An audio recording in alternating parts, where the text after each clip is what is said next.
Kıymetli basın mensupları, Gönül Mimarları İnisiyatifi olarak şunun çok iyi bilinmesini rica ediyoruz.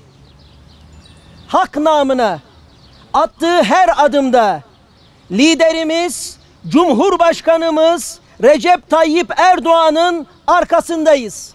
Ülkemizi bölmek isteyen, bu yolda her türlü fenalığı mübah gören, avuçlarını ovuşturan hainler dururken, bunlara karşı bir olmak, birlikte olmak ve birlikte mücadele etmek yerine rotasını şaşıran, başka beklentilerin peşine düşen,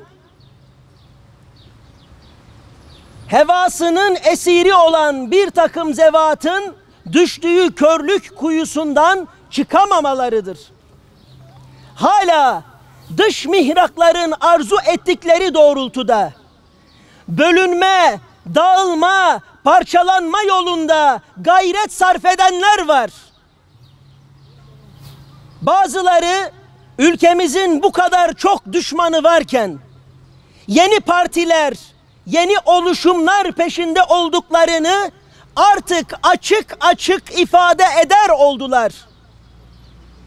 Vefasızlığın ve kadir bilmezliğin en somut örneğini teşkil eden, birlik ruhundan nasiplenmemiş bu zihniyetin mümessilleri çıkmışlar, bölgedeki mütedeyyin Kürtlerin desteğini alabileceklerini düşünerek bu bölgenin kalbi konumunda olan Diyarbakır'dan bu işe start verebileceklerini havasını estirmişlerdir.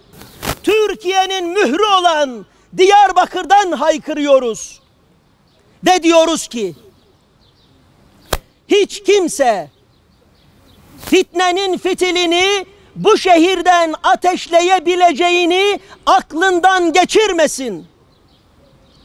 Amacı bölücülük olanlar bu şehirden eli boş dönerler.